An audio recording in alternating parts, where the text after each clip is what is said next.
I just kind of fell into it. It was something I needed to do. I was 30 years of age. I wasn't sure where my life was going, and I needed some new direction, and that was the direction I found, and it's been great. A few years ago, I went to San Francisco with my girlfriend on a J1, and had no money at all. And naturally enough, we're looking for a job, and the only job going was in Houdini's magic shop, and I had never really been into magic prior to that, but took the job because I needed the money. But subsequent to that, the owner or manager of the place had been fired, and there was no job in the end for me. But it kind of whet my appetite a bit, so I googled magic shops in the area and found a magic shop called Misdirections Magic Shop. And little did I know it was owned by pretty much a master of magic, this guy Joe Pon, Chinese American guy. And rather than give me a job, he decided he'd mentor me for the summer for 3.5 months, with the view of getting gigs by the end of the summer and actually making money for myself from magic. So that's how it all kicked off. Magicians, if they're going to do sleight of hand, it's difficult and takes a lot of practice and rehearsal. So it's not so easy to become a magician, because there is a lot of work involved in doing it. With a magician, you can just go on a magic website and a magic shop website and buy a trick, and when it comes, read the instructions and you do it. There's no problem. Same as all those big gimmick things where a magician brings on a box and makes someone disappear or something. Really, the magician isn't doing the magic there, it's the box that's doing it. Whereas in mentalism, it's literally you and one other person, and what you say and what they say. So I think it's much harder to become a mentalist, and that's why.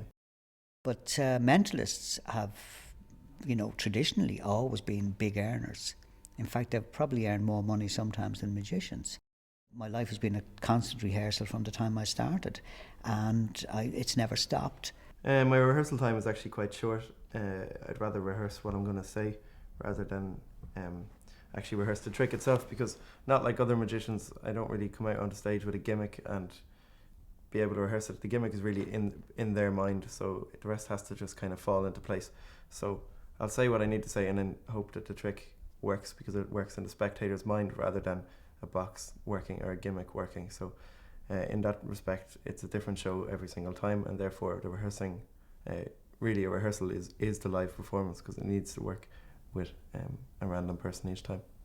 If I don't read or study or market, and there's so many other aspects to being a professional entertainer, I would rehearse whenever I get the opportunity. Definitely, of course, for a show you would rehearse more and more.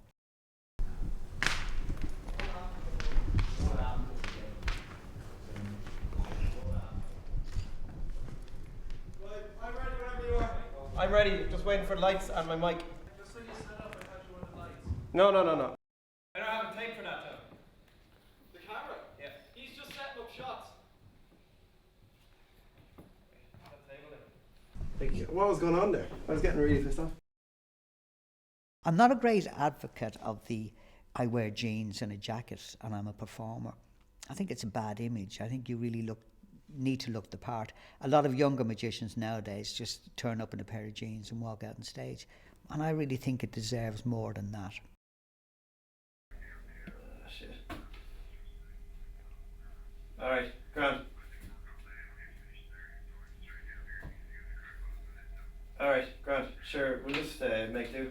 Cheers, man. No problem, good luck. Why do people like me say no problem? It's a very big problem. Politeness. Yeah. That's just really pissing me off. Cool, sorry.